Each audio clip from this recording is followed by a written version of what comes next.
মা অনেক দূরে আছে, কিন্তু মায়ের হাতের এই ধনেপাতা ভর্তাটা খুব বেশি মিস করতেছিলাম। মা তো এখন আর করে খাওয়াতে পারবে না, কারণ মা অনেক দূরে আছে, তাই আমি বানিয়ে নিচ্ছি আর সেটা আপনাদের সাথে শেয়ার করছি। অনেক বেশি মজা হয় এটা। তো এখানে আমি প্রথমে একটা ব্লেন্ডার জারে দিয়ে দিচ্ছি কাঁচামরিচ, দুইটা পেঁয়াজ, আর একটা রসুন, আর হাফ ইঞ্চি সাইজের একটা আদা একটু কুচি করে দিয়ে দিয়েছি। পরিমাণটা আপনারা যে যতটুকু বানাতে চাচ্ছেন সেই পরিমাণ অনুযায়ী দিবেন, কিন্তু মনে রাখবেন কাঁচামরিচটা একটু বেশি দিবেন। ঝাল ঝাল হলে এটা অনেক বেশি ভালো লাগে। সব খাবারই যে ঝাল ছাড়া খেতে হবে, অল্প ঝালে খেতে হবে তা না, কিছু কিছু খাবার কিন্তু অনেক বেশি কড়া ঝালেই ভালো লাগে। তো এই যে আমার সুন্দর করে আমি এটাকে পেস্ট বানিয়ে নিয়েছি, আর এটাকে এখন সাইড করে একটা বাটিতে ঢেলে রাখবো। আর এই জারের মধ্যেই এখন দিয়ে দিব হচ্ছে ধনেপাতা। ধনেপাতার পরিমাণটা একটু বেশি দিবেন, কারণ যেহেতু এখানে মূল ইনগ্রিডিয়েন্টসটা হচ্ছে ধনেপাতা, ধনেপাতার ভর্তাটাই হবে। তো আমি এখানে এই যে বেশ কিছু ধনেপাতা নিয়ে নিয়েছি, প্রায় জারটা ভর্তি করেই। এর মধ্যে সামান্য একটু পানি দিব। আর যদি শিলপাটাতে বেটে নেন, কোনো পানি ছাড়াই করবেন, পানি ছাড়া। আমার মা কিন্তু সবসময় শিলপাটাতে এটা বানিয়ে নেয়। তো আপনারাও চেষ্টা করবেন যে শিলপাটাতে যদি নাও হয়, তাহলে এইভাবে একটু ব্লেন্ডার জারে ঘুরিয়ে নিতে। আস্ত ধনে পাতাটা এখানে দেওয়ার চেষ্টা করবেন না একদমই।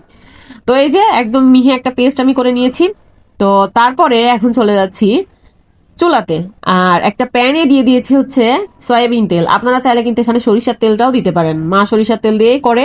আজকে আমার বাসায় সরিষার তেল যতটুকু ছিল এই রান্নাটা করার জন্য আমি বের করেছি, মানে নিয়ে আসছি, আর আমার ছেলে ওইটা ধরে ফেলে দিছে, মানে নষ্ট হয়ে গেছে আর কি। তার জন্য আমি এখানে এখন দোকান থেকে আনাও সম্ভব না, তাই আমি সয়াবিন তেলটাই ব্যবহার করেছি। আপনারা কিন্তু অবশ্যই এখানে সরিষার তেলটাই ব্যবহার করবেন। তো এর মধ্যে দিয়ে দিয়েছি একটু পরিমাণে চিলি ফ্লেক্স। চিলি ফ্লেক্স যদি না থাকে, শুকনা যে মরিচটা থাকে ওইটা একটুখানি তেলে ক্র্যাশ করে দিয়ে দিবেন, তাতেও সমস্যা নাই। তো এর মধ্যে প্রথমে দিয়ে দিলাম ওই যে রসুন পেঁয়াজ যেই মিশ্রণটা বানালাম ওইটা দিয়ে দিলাম। এটা দিয়ে এখন এর মধ্যে দিয়ে দিব হচ্ছে সামান্য পরিমাণে হলুদের গুঁড়া, আর দিয়ে দিব পরিমাণ মতো লবণ। এগুলা দিয়ে এই যে যে হালকা একটু পানি দিয়ে এটা পেস্ট বানালাম, সেই পানিটা টেনে আসা পর্যন্ত একটু নাড়াচাড়া করে নিব।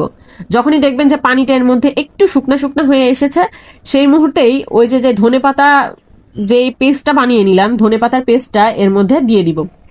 দিয়ে দেওয়ার পরে এখন কিন্তু কাজ শুধু একটু নাড়াচাড়া করা। আর এই কাজটা কিন্তু একটু ধৈর্য নিয়ে করতে হবে, মানে একটু সময় লাগবে, 5 থেকে 7 মিনিট সময় লাগবে এটা হতে। তো এখন এই যে ধনেপাতাটা দিয়ে দিলাম, দিয়ে দেওয়ার পরে খুব সুন্দর করে নাড়াচাড়া করে নিব। দেখবেন যে 5 থেকে 7 মিনিটের মধ্যেই কিন্তু একদমই এটা শুকিয়ে আসবে, আর এটা কিন্তু একদম শুকনা শুকনা করেই নামিয়ে নিতে হবে। এরকম পানি পানি থাকা অবস্থায় নামালে কিন্তু এতটা মজা লাগবে না।